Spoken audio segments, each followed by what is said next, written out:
Hello, everybody, and thank you for joining me on my podcast, Swiping Over 40, Online Dating for Mature Women. So all you ladies over 40 years old that are looking for love the first time around, or maybe it's the second or third time around, join in on our podcast as I interview all different types of men from all walks of life who give advice on dating, how to navigate the internet dating process, things that men are looking for. We share stories, looking really forward to sharing all this valuable information with you and helping you find love the first, second, or even third time around.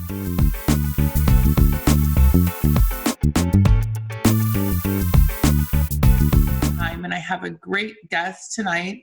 You may have seen him before, but he's back for the second time around. Rochad Holiday.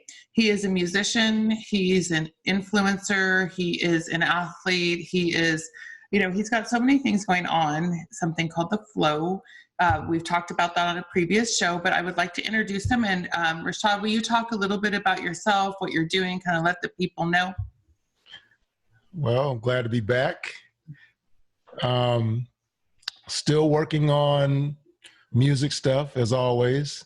Even through the pandemic, I've been working from home, which I normally do. So for me, it's not a huge adjustment.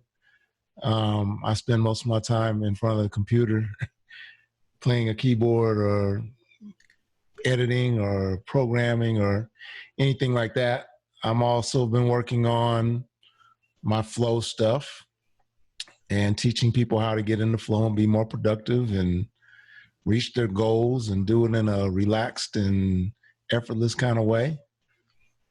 And outside of that, I feel like Bubba Gump. I think that's about every kind of way you can cook a shrimp. I love it. And I love that you just keep busy, during this pandemic. It's been a difficult time for a lot of people. And one of those struggles is those people, women, men, who are alone and they were looking for love. And it's been a little bit, I wouldn't say halted, but there's been some changes in the process. And I really appreciate you being on the show. And the reason I brought Rochad on the show tonight is, we've had several men come on that are single, who have been in the dating world for a while. They've had relationships, marriages, and they're back out on the dating scene. And they're giving advice to all you women. But Rochad is coming from a little bit of a different place, because he actually found love online dating, and we're going to talk to him a little bit about that. So just so you know, ladies, he's not available as much as you would like him to be. He is in a relationship, a committed relationship with a lovely lady. So Rochad, on this show, we talk a lot about, about online dating, meaning what site should you go on when you decide to, delve into that world. There's a lot of different sites. There's swiping sites, there's more traditional sites. And I think it really depends on who you are and what you're looking for, because there are sites that are known for hookups, and there are sites that tend to be a little bit more serious if you're trying to find that forever person. And so we talk about that. And before we step into how you found your love, I have a question for you. Okay. So in the very beginning, when you first started online dating, right? Mm-hmm. And you were looking at pictures, whether it was a swiping or a like, a don't like, whatever it was, mm-hmm. What was it that made you swipe right or say yes to any type of photo before you even looked at the profile? What were you looking at? I don't know for sure. Honestly, I don't know if it was just a picture or if it was a comment that came along with the inquiry. Something, I'm not sure, but probably more than likely it was more than just a picture. I mean, my assumption would be that you would see the picture and then you would look at the person's profile, and then from then you would decide if you want to engage with them or not. And by looking at their profile, you see if you have anything in common or anything like that. And from there, I think it's just timing. Okay, so let's start with the picture, okay? Because if you didn't like the picture, you probably wouldn't look at the profile. Am I correct? Probably wouldn't. Yeah. Okay. So in a picture, what is something that might catch your attention, or something that would maybe do the opposite? Say, swipe left, like, yeah, I'm not interested. Pretty smile.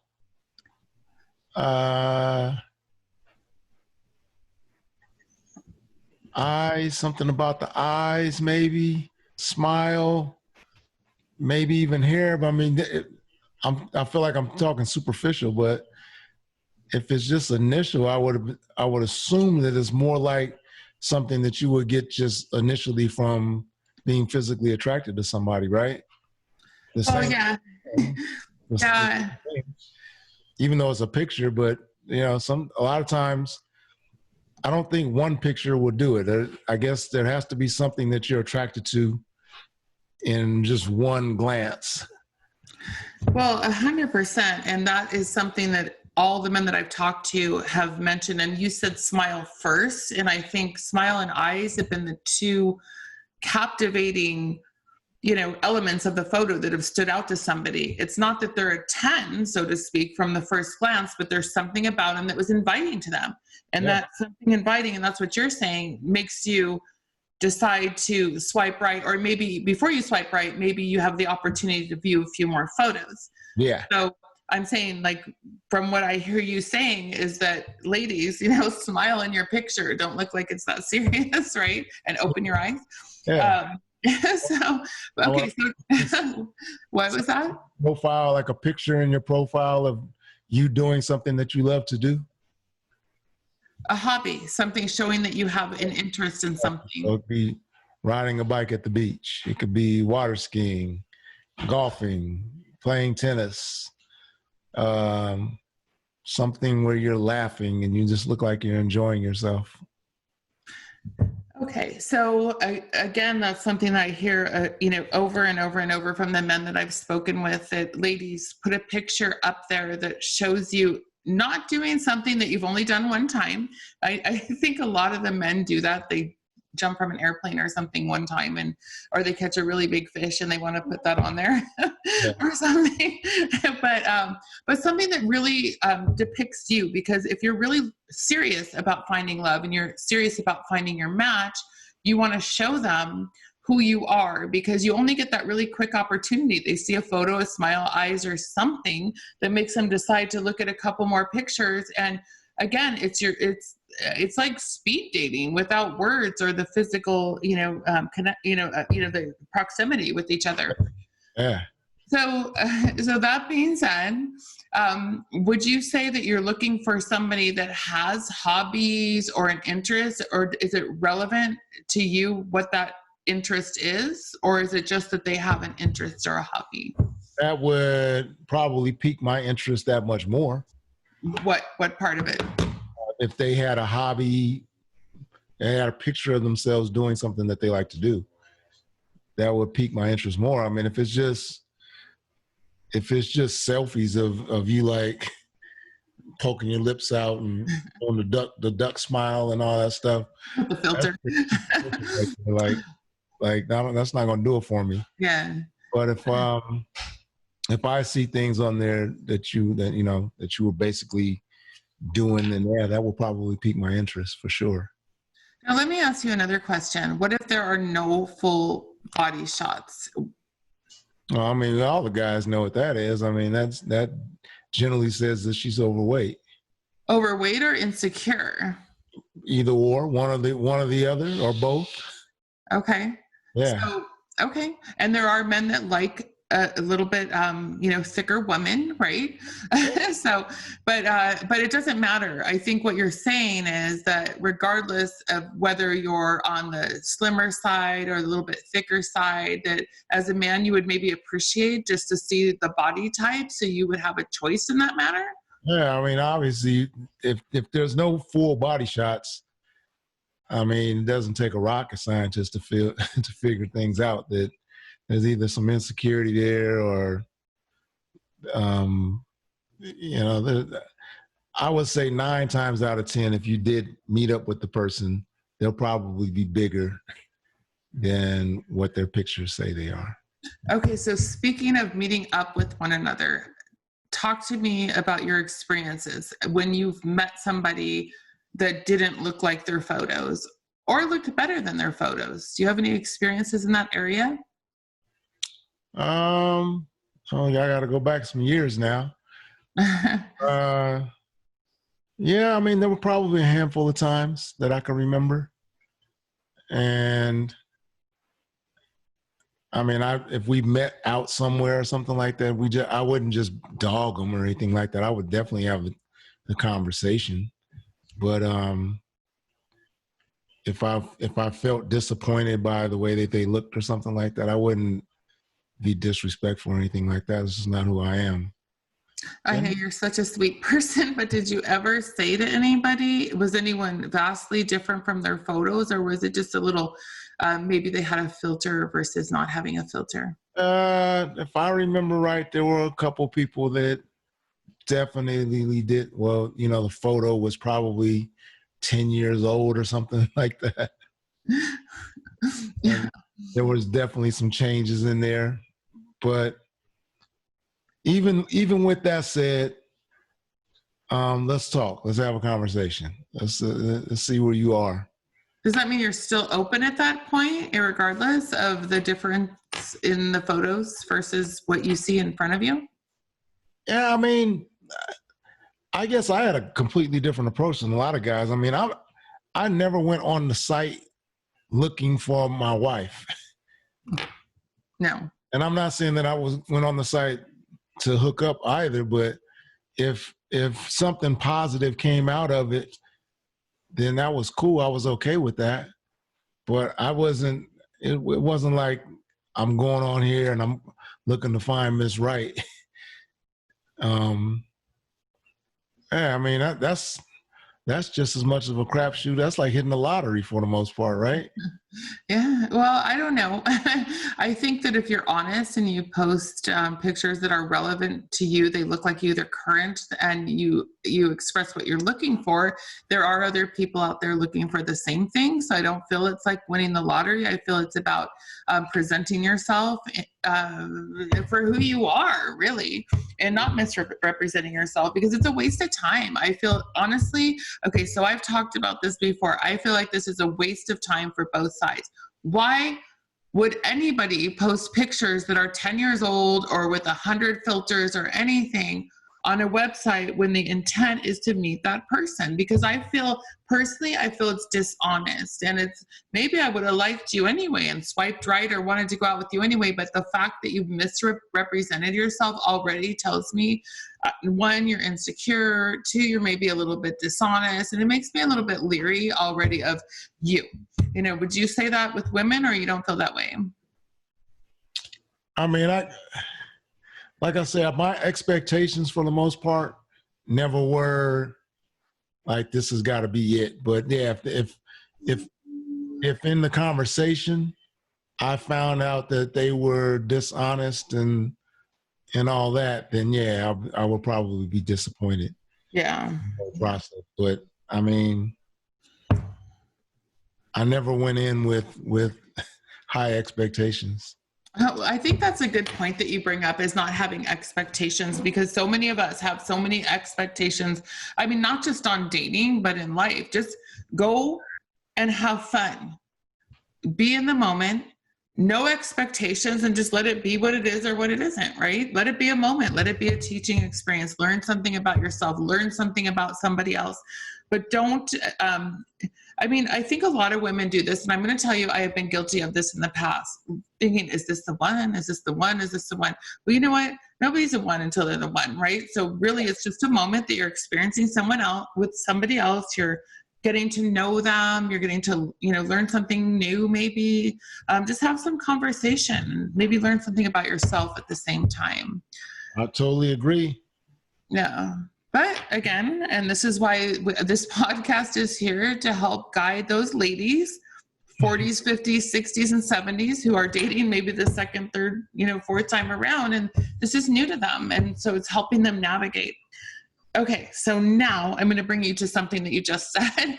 You said that first you'd see the first picture. Well, maybe it would be the smile, maybe it would be the eyes, then you'd swipe right? Or whatever it is, depending on your site. And then you would look at more profile pictures.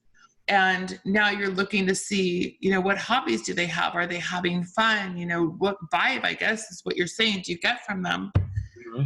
So how does, with millions of people, Rochad, that are participating in these online dating forums, millions of women, millions of men, what makes one woman stand out over another? What makes you decide, with all those millions of women that come your way, what makes you decide, you know what, I'm going to swipe right on that woman and I'm going to try to find out a little bit more about her? Is there anything that you can think of?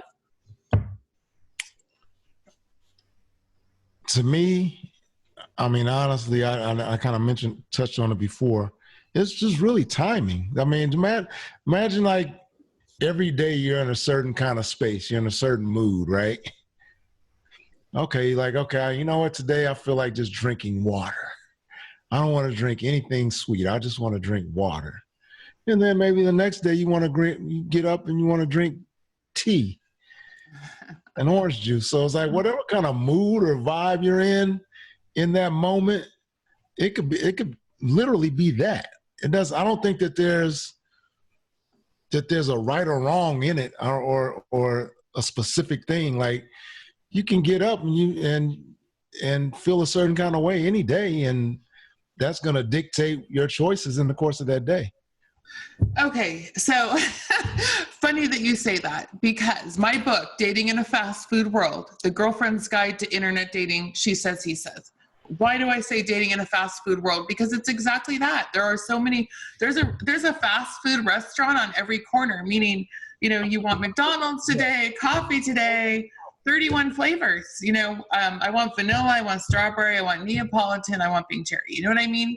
So it's like you're absolutely validating my thought process when I wrote that book. But I'm trying to step a little bit further. What makes you choose the water with the lemon over the tea, over the coffee? That's what I'm talking about. But you're saying it's just a feeling that you get in the moment. It's how you are that day. What? How you are that specific day. Like, I create music for a living, and I don't get up knowing every day exactly what I'm going to create. Like, it just really depends on what vibe I'm in that day. And I may even attempt to do one thing and it ends up being something completely different. So, I mean, that being said, I think in terms of choosing a female to go out with on that particular day, I mean, it just depends on that particular day. Okay, so I feel that vibe, and that's again why I wrote the book, because I believe 100% that that's where a lot of people are coming from, and even women. I would say more men than women, but women are the same way. So let's move it past that. Let's move a step forward. So now, you've swiped right. You're in the mood for lemon water, and lemon water is the person that is on your phone or on your computer that day. Yeah. Now you start to reach out to each other. You have a conversation. Are there any things, like, maybe name a couple of conversations that might pull you in to want to take that woman out? Take it a step further, maybe have a phone conversation, maybe meet up, have a drink, a cup of coffee or something, versus something that would push you away and say, you know what, I'm going to stay away from that one. Just a couple. Red flags and white flags, I guess the opposite. If you can make me laugh, if you have a great sense of humor, we're going to be just fine. Okay. If you're overly too serious and almost like high strung, it's not going to work. So you can tell that just in a conversation that you have with somebody in a text? Absolutely. Well, give an example. Give an example here. This is a class. I think some of the good conversations that I've had with people is just in the conversation. We may be talking about a funny movie, and they know the lines in the movie, and we go back and forth saying the lines in the movie. And it's hilarious. I mean, it's like, wow, she's totally into what I'm into. But I think sense of humor for me is just a huge thing. Totally. I enjoy laughing. I enjoy making people laugh. But can you get that in a text message, or do you need I don't know about a text message. You can send a funny text, and that could work. Like you can send a funny meme or anything, like something that'll make me laugh, or a little saying or something like that. That's cool. But Rochad, to get past the texting, so now maybe you've swiped right on, 50, 100 women, I have no idea. And now you're sending a hey, back and forth, what's up? And things can just fizzle out super fast. Mm-hmm. So let's say let's just hypothetically throw a number out there. For every 100 people you see, you swipe on 10 and you talk to one. And I would say, just off the top of my head, that might be kind of accurate for some people, right? So that's 100 people swipe, 100 people you see, 10 people you swipe when you talk to. So it's a 1%, maybe it's a little bit more than that. But so what makes you decide to move it forward, to actually have a telephonic conversation with that woman? If the conversation's engaging. Meaning that you have my attention, I have your attention. We have some common interests. The conversation's just flowing. We're not struggling to have the conversation. It's not just pure silence in the background. I mean, it's flowing. I mean, that's what it is. And a lot of times it doesn't happen immediately. The person may be a little shy or a bit of an introvert. And there's nothing wrong with that. I get that. But at some point you want to have engaging conversation.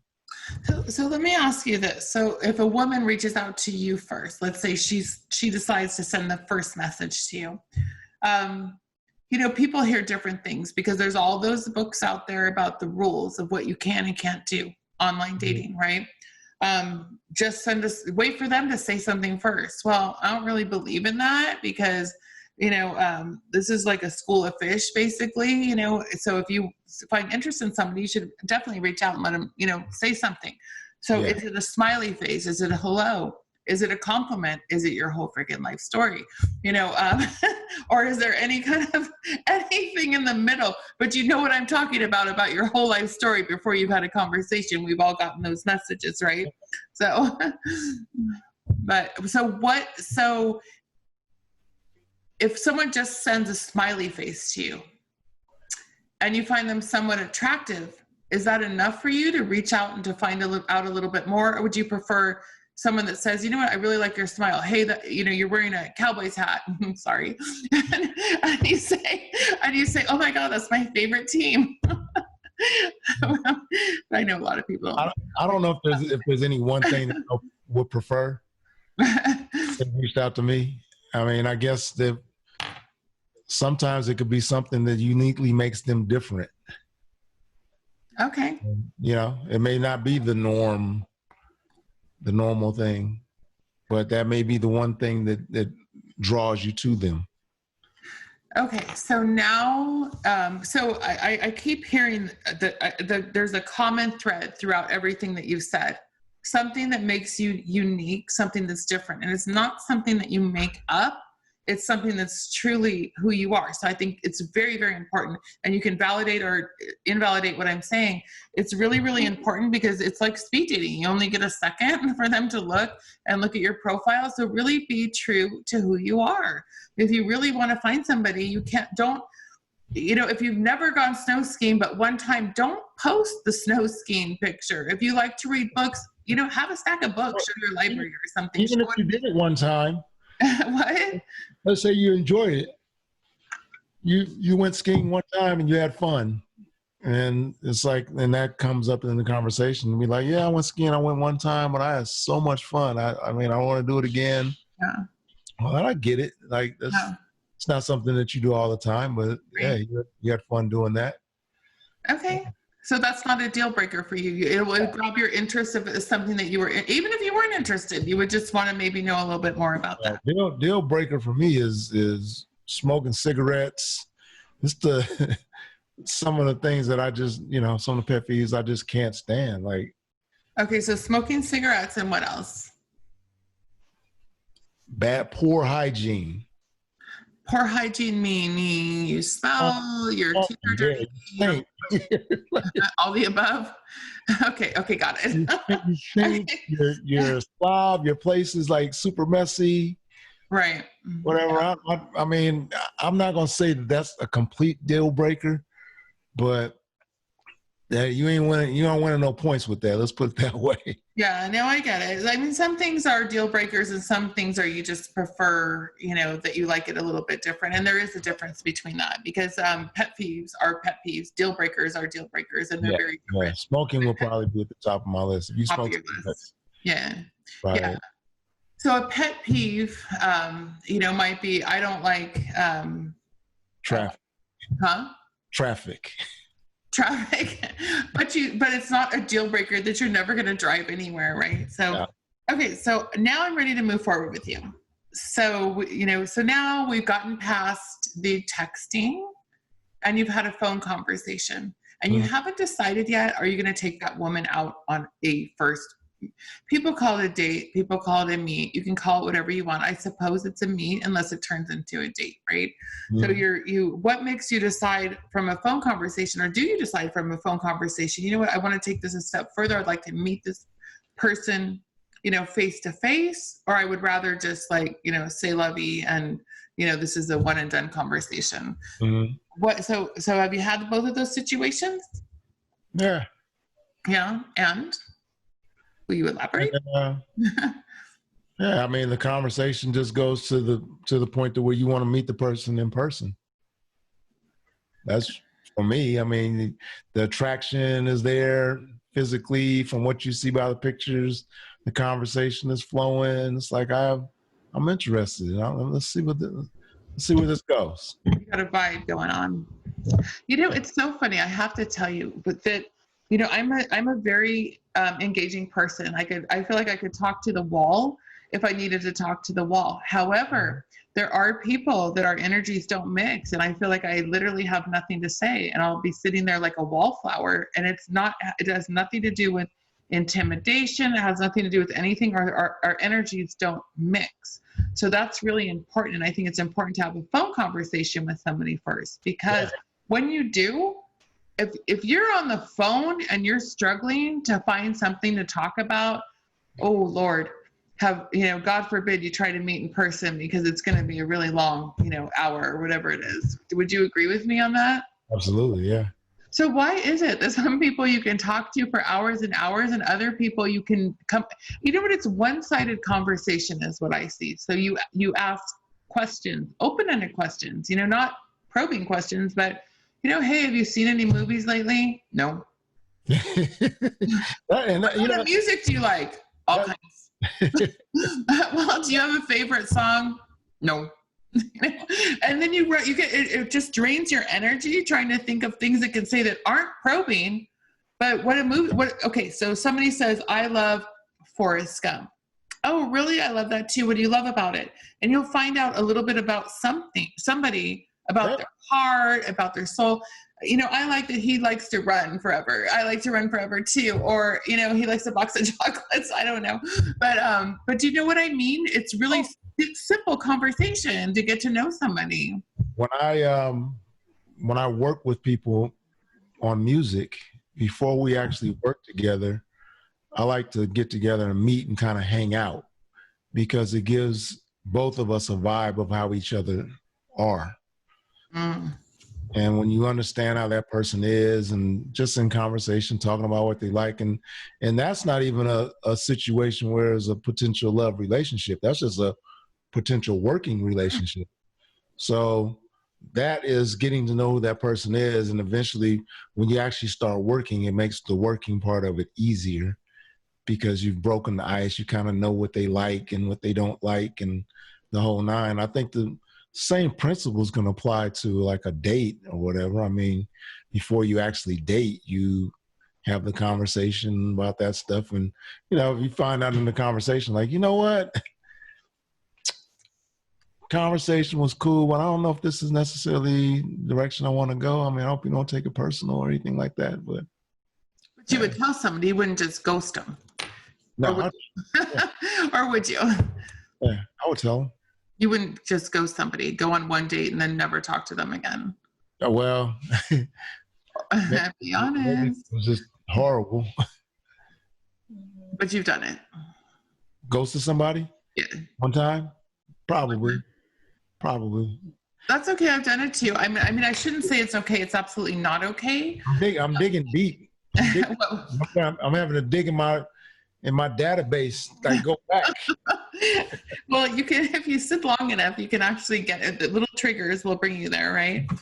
So, well, you know, the thing is, you're being honest, and I appreciate that. And so now you're on date number one or meet number one. You know, depending on the person, it's whatever they want to call it. Mm-hmm. What do you think is the right forum for a first meet or date, and how long do you think that first meet or date should last? I think that anywhere that you can go where you can have conversation is a great first date. So I don't think the movies is a great first date because you're not going to be able to talk. Right. I think sometimes the stigma with taking somebody out to dinner and all that is like, there's this stigma to overly impress people about where you take them and how much money you spend, and there's all these other things. I mean, I think that if you can actually meet somebody and go for a hike or a walk at the beach or somewhere where you can actually just sit, walk and talk, or sit down and talk and get to know who that person is, that's great. My girlfriend now, one of our first dates was we went to the LA Zoo for right around Christmas for zoo lights. Oh, I love that. Yeah. Yeah. So it was like we walked around the zoo for a couple of hours, and just in that process, I mean, we got a real opportunity to talk and get to know each other. So that was a great first date. You know what? I love that. And I agree with you. When it comes to something about being in motion and being able to have complete ability to converse with each other. So when you talk about going to the zoo, there's enough to distract you that you don't feel you have to say something every minute. You can talk about the animals, you can be walking, looking at the lights, and it's so beautiful there at Christmas time.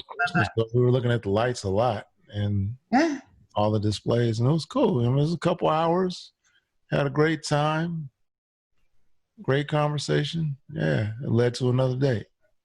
Yeah, well, obviously, we'll go into that in a minute.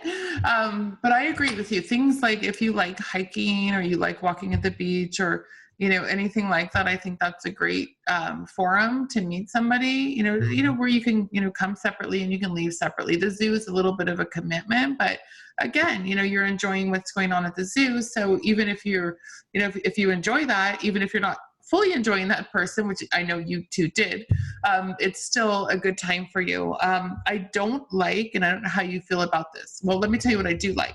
Something like that, or, you know, maybe taking, you know, like you said, you know, just, I like the beach. I like the ocean. I like to watch it. So that's always fun to walk there a little bit. But another thing is, I don't like crowded, busy, noisy, high energy places to meet someone. A lot of people want to do a coffee shop. God knows I don't want to be like caffeined out while people are walking back and forth getting coffee. I feel like I can't connect to your energy. So I would take, you know, something like, you know, more like what you said, or even, you know, just a lounge, like a quiet lounge where you can have a cocktail or something and it's just chill. The music's quiet, but it's there, so it's not too quiet. You know, so for sure, a whole dinner face-to-face is a lot to ask for a first date or meet, because you're committed, you know, for that whole thing. And then you think about salad, I'm gonna get salad in my teeth, you know, those little things that you worry about on a first date. But what do you think about that? What do you think about the coffee dates? It feels so in and out and so too much energy going on around me. What do you think? I wouldn't do it as a first date. I wouldn't mind grabbing a cup of coffee or some tea and then having it with if we're walking and moving around kind of thing. But sitting at the actual place, no, I wouldn't. That wouldn't be ideal for me. Yeah, I think that honestly, Rochad, again, I agree with you on that. So my advice for people out there is if you really want to get to know somebody, maybe choose a different forum, like we talked about. Again, even if you get that cup of coffee and you walk, down the street with the cup of coffee and look in the windows of a store or something where you're not just in that, like that, like I'm just looking at you with a cup of coffee kind of thing. Yeah. It's a little bit intimidating. It's a little bit uncomfortable. And I think the majority of us, we have a little bit of, I don't want to say apprehension. It's not that. It's just, you don't know somebody and you're trying to get to know them. And sometimes with people, when there's silence or you're just face to face, it's like, you have to say something, but you don't always have to say something if you're doing something. So that can come later, right? Yeah, totally. Okay, so now you're on your first date. Okay, so let's talk about your current relationship, who you met walking at the zoo, if you don't mind. So you had a really good time. Yeah. And so you asked her for a second date. Obviously, you've been together for a really long time, so it worked out. So ladies, let me tell you, you can absolutely find, your if you want to call it your other half, your whatever, your best friend, your soulmate, whatever you want to call it, you can find that online. If you pay attention to the things that these men are saying about, how to approach dating, which is more of a casual, like, let's just see if we like each other mode. Yeah. So, okay. So that worked for you and you've continued to date her. And I think that's amazing. And I think that's a testimony to that this actually does work. But Rochad, what made her different? I'm sure it wasn't just the date, and I know it has a lot to do with the person, but I'm sure there was something in the conversation, something about the environment. I mean, what do you think it was that made you ask her on that second date? And what would have changed it? Is there anything that she could do? Independent. She was like a do-for-selfer, which I love. Was it a do for who? Do for self. Do for selfer. She does for herself. She very independent. Self-sufficient. Okay. Yeah, self-sufficient. Absolutely. A go-getter. Mm-hmm. Like, will put her mind to something and just do it. Right. That's what I want to do. I'm going to do it. Basically has the mentality. She doesn't need a man for anything, for the most part. Like, it's not going to be a man that's going to take her to the next level. She's already there. Yeah, she's there. Okay. She's there, which I love that in a woman. So for you, your perspective is that you like a woman that can take care of herself. When you say self-sufficient, I envision that as somebody who doesn't need a man, but wants a man. It complement her life, not make her life, make or break her life. It's just an addition to who she already is, right? Yes. Yes. Yeah. And I have to say that across the board, for both men and women, but we're specifically, mostly talking to women, that's really important, is to be able to know who you are. And I know that talking to this audience, a lot of the women have been married, they're divorced, they've had families, 40s, 50s, 60s, and they're looking, you know what? I think when we've, been married, even for extended periods of time, and maybe not extended, and we've raised our children, that a lot of the time we lose ourselves, right? Mm-hmm. We lose who we are. We forget what it is we like to do. And I'm going to be 100% honest, with as many hobbies as I have and things that I do after my marriage, which I was with my ex-husband for, over like 18 years, between, dating and being married and having a family. And when the relationship ended, part of it maybe ended because I forgot, my sister had made a comment to me. She's like, "Who are you? What do you mean, who am I? Like, who are you? You used to have all these hobbies and do all these things, and I don't even know who you are anymore." And it really got my wheels spinning. And I know I've talked to a lot of women who are in the same boat. Who am I? You get so busy, which isn't wrong. I mean, you're just busy because you're doing, life. You're busy, working if you're working, taking care of your family, your home, that you forget what it is that makes you happy. So before you even get out there and date, I encourage you to take that time to figure out who you are and what it is that you love and what your passions are. And Rochad, if I'm wrong, tell me, but isn't that just so much more attractive in a relationship to know that the woman knows who they are and what makes them happy, and they're not dependent on you for their happiness because it's already within. Yeah, nothing outside of you is going to make you happy. It's all within yourself. So, I mean, when you know and understand that, it makes life a lot more beautiful for you, because otherwise you're getting quick fixes. You're looking for happiness in things that don't basically have any meaning. I mean, they're quick fixes. They put a smile on your face temporarily, and then you move on to the next thing, and you're looking for happiness in that. And then you get tired of this, like a kid playing with a toy. They get the toy first, and they're just all gung-ho about it. A week later, they're on to the next toy. They forgot about that toy. So, if you approach relationships in life like that, you're going to get exactly what that kid's getting. Yeah, I know. I 100% agree with you on that, Rochad. And, I think it's a lot to ask somebody is to ask a man or anyone, like, to say, like, you are responsible for my happiness, right? Yeah. If without you doing the things exactly the way you were doing them or the way I want you to do them, I'm not happy. How can you ever put that on somebody else? And nobody could ever live up to that expectation. I can't even imagine thinking that I am solely responsible for somebody else's health, happiness and well-being. Now, even as a mother having kids, I'm responsible for their well-being, when they're not responsible for themselves, but their happiness. Let me throw all the toys and all the sandboxes and we'll go to the park and let me see where your joy, where your joy comes through. And then I know you really love the mud. So we're going to go to the mud as much as we can. Or you really love to ride in the wagon. So we're going to ride in the wagon every day, but it's no different when you become an adult. So know your passion, know your joy, and never, ever, ever let somebody be responsible for that happiness, because I don't think a relationship will ever work. And if it does, you'll never be happy, and neither will they, because there's too much codependency going on in that relationship. Mm-hmm. So that being said, now we're going to take it even a step further.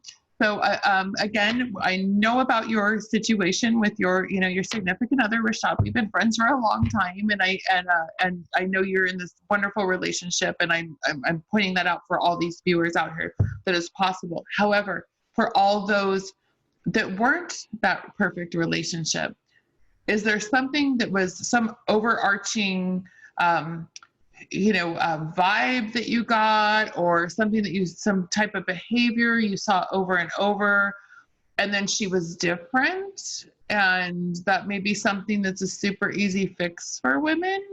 Not meaning that they have to change themselves, but something they could maybe think about and ruminate on and decide if that's something that's something they could change. It could be any of the above. I think that's the part of it that is just timing, because if I'm not in a space for that, and they are, and it's just a timing thing, then we just we didn't cross paths at the right time. And I mean, that happens a lot of time with people who date, where you might have gone out on a date one time and it wasn't necessarily there, but then you circle back around and boom, and this next time it worked, and you're like, okay, well, how come? What happened like the first time? Why didn't that work? And it's a timing thing. I don't think there's any one thing that you can put on the other person, but they could have just gotten freshly out of a relationship. They weren't really ready to go there, and there's a lot of times people aren't looking. A lot of times people are just looking to date. Period. Like, they're not trying to go to the next level.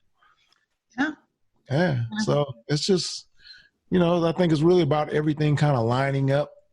Right. If you think about all the people that you dated, in your lifetime, and you think about ones who were really potentially something else, is really a small number compared to the number of dates that you actually go on. Yeah. No. I mean, Yeah.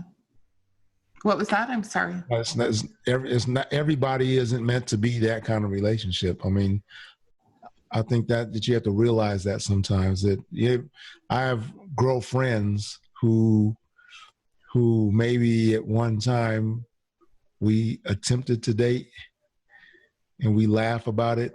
Mm-hmm. Now, like, can you believe that we even talked about that? Like, yeah, man, I know. Like, we're not even that. We're friends. Like, we really are. And then you see it on television or movies when two people hook up that have been friends, and then after the hookup, they're like, ah! Okay. That was supposed to happen. No, it's so true, but and sometimes it's not that. I mean, I really agree with your timing comments and statements because, even, sometimes you have those, oh my gosh, we were never meant to, be together. But you also have those people you think, you know what, that really could have worked out if I was in a different place. Yeah. There are those people. And again, but I really try to trust in the journey, that everything is an experience. And, every person that you have contact with, every one that rejects you, that accepts you, and the workouts and the don't work out are really just taking you, further on your path of where you're supposed to be, and just being able to accept that and not take it personally, which is really, really hard. But I think you have to go into dating, this type of dating specifically, with that attitude that it's an experience. It's a, I picture this path, you go down and then there's like a little curve, and then all of a sudden, like that curve changes and it pushes you nowhere but forward. So it's really moving forward on your path. And that's what's most important. So if you can keep in mind, ladies, while you're dating, that each person isn't a rejection if it doesn't work, but just moving you forward on your path to where you're really meant to be. And just keep that mindset all along. And think also, what am I learning from this situation? What am I learning about someone else? But really, I think more important is am I learning about me? What areas do I need to work on? What did I learn that I like something? I just tried a new meal that I never had before that I had rejected, but I chose it and I really liked it. So now I'm realizing that I like this. So those are some of I think that you can take this dating, and on your path and use that path for personal growth while you're finding Mr. Right.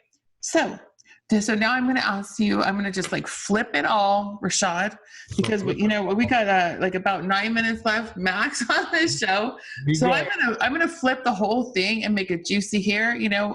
Have you seen that podcast? What was it? Who's your daddy? Who's your grandpa? Because we're like for the older people, so we're going to get a little raunchy, but not. So here's the thing that a lot of women ask me, and this is why I'm going to touch there. And it's not a taboo subject. It's about sex. So I'm going to talk to you about sex. So a lot of women have these conceptions in their mind. I'm going to tell you, I totally get it. I'm not going to tell you my opinion on it, but you can't have sex on the first date. Oh, the new people, the young people, like the millennials, they say, oh, it's a third date rule. Like, oh, it's a third date. Yeah. So you can have sex on a third date. And then I mean, again, depending on your era and, when you're born is when that special time is. So I've talked to other men and they're like, oh yeah, I've been with people, for a long time that I've had sex with on the first date. However, no matter what our connection is, if that happens, generally speaking, for the long run, I don't move forward with that relationship. And what are your thoughts on that? And when is it too late and when is it too soon? Because I feel that you can miss the marker. So you dated someone 4, 5, 6, 7, 8 times and maybe you're going into the friend zone, right? I agree. You can't wait. Good Lord, ladies, we're talking 40s, 50s, 60s, 70s. So you don't have a freaking chastity belt on. And I'm going to be honest, I'm not saying that you have to give it up to everybody. Right. What do the men say, Rochad? I say there is no right or wrong answer for that. Depends on the two individuals, for one.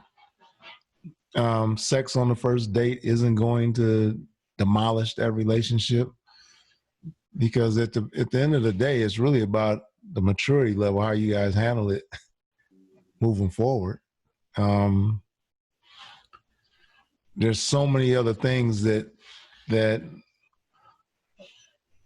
if they actually work out right, they trump sex. And when I say they trump it, that means that they make that relationship that much better. Because if the relationship is based on sex and purely sex alone, it's going to be a sexual relationship.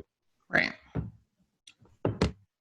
So but if there's some substance to it, and the conversation is on a whole other level, you guys vibe with one another, you are, you're the hand that fits in the glove. It just works, right? And I think the more that you know about yourself, then it helps you to understand if that person is a good fit for you. I say this all the time. I mean, if you know everything about yourself that you need to know about yourself, and let's say I do all the research and I find out that I'm a circle, right? My personality type and how I do things, I'm a circle. But the person that I'm dating is a square. I'm not going to continue to try to force my circle into the square, because it's not going to work. And when you understand that, it makes it a lot more easy and a lot more accepting to move forward and be like, okay, this is just not one of those ones that work. Totally get it. Nothing wrong with it. It's what it is, just what it is. Yeah, no, I think that's great advice. And again, to me, that's about acceptance, understanding yourself and accepting someone for not just for your similarities, but for your differences as well. Mm-hmm. Yeah. And I think that's important, not just in, relationships, man-woman relationships, but that's important in every relationship that you have, be it coworkers, your children, your family, your friends. I think it's super important. I always think, at work, sometimes, you and I've talked about different tests, Briggs-Myers, the 5 love languages, different tests. I believe in those tests. I've, spent time with other tests as it pertains even to the workplace. And it's huge because I look at everybody I look at life as a puzzle, and when it comes to relationships, everybody is a different piece in that puzzle. And if we don't have each piece, the puzzle's never complete. So I want a complete puzzle in my life, whether it's at work or at home or anything. So it's about saying, you're not my piece, but you're a very integral piece to make this complete. I feel like that's the same with relationships. Would you agree? I agree 100%. Yeah. It's not always easy. It is not always easy when someone's very different from you. However, I mean, I just got to touch on that with the work thing. And, I'm super not analytical. And then other people are really analytical. I'm more the creative brain. I'm more the excited brain, so I've got these ideas and I'm putting them into fruition. And then someone wants to pull me back and tell me how to dot my I and cross my T. And I swear, I feel like I'm bound with like rope and I got tape on my mouth while I sit there. And I know it's important. I know this is super important to make this work. But at the same time, I feel like, oh my God, I just do it the way I'm saying it because it'll work. And in the end, guess what? It almost always works. But again, I wouldn't be perfect without those people that are analytical and then can dissect. And it's just an off the wall explanation of, relationships. And I'm not just talking romantically. So, all right, Rochad, the final questions. We got just a couple minutes left. Okay. And I really appreciate you being here. So, advice. Keep in mind the audience. These are women who most likely have already, been through marriages and children and everything else. And they're really, really hopeful, of finding that person, whatever that looks like to them. Someone to get married to, someone to be a travel partner, somebody to hang out with, and someone to be their best friend, but they're really looking for that special someone in their life. And What advice do you have? If you can give me 2, 3, 4, 5 words of advice, or not me, I would say to everybody, what would you give them? I would say, first of all, be yourself, be who you are, and let your significant other accept you for who you are. And don't try to be somebody you aren't. It will make it a lot easier. You're like, this is who I am. This is how I get down. And, take it or leave it. And another thing too is, I'm an avid believer in there's a sweet spot to everything. And find that sweet spot to the relationship. And that's complimenting each other. It's a thing that kind of works effortlessly.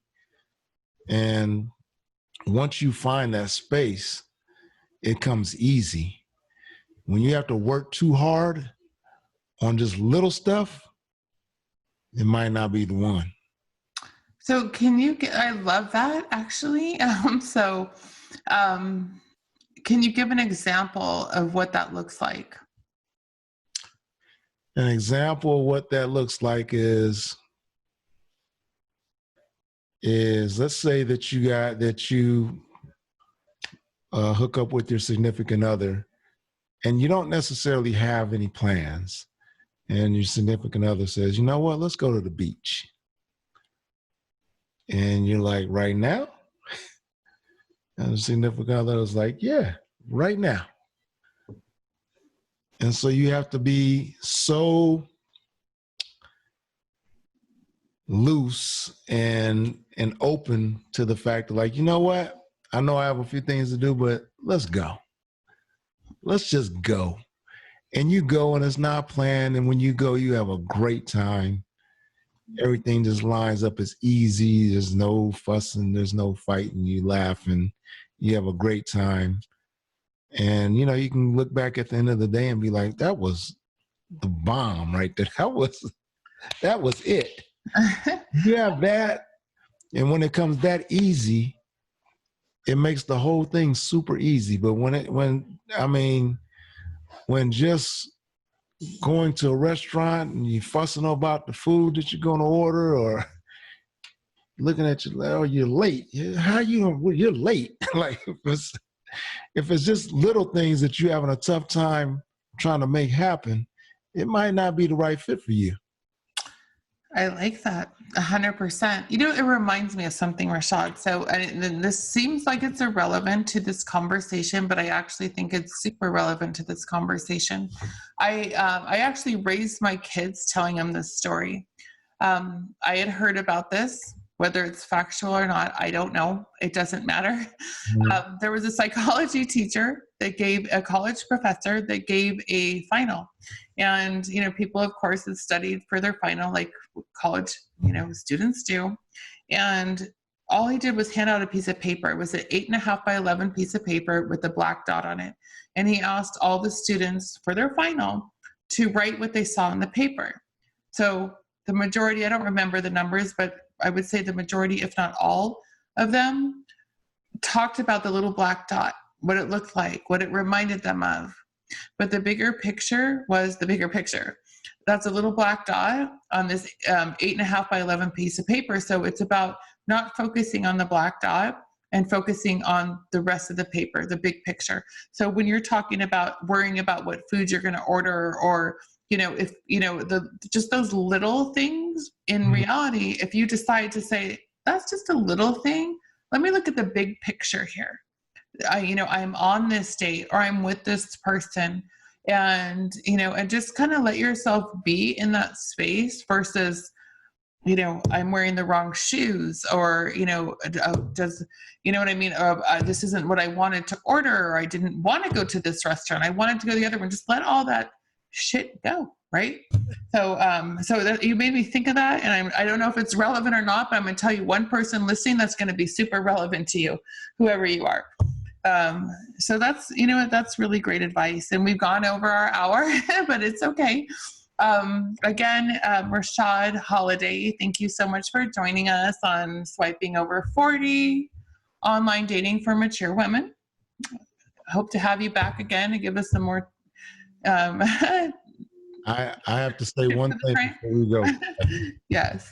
And that's my parents. My parents have been married for 57 years, and they're still together.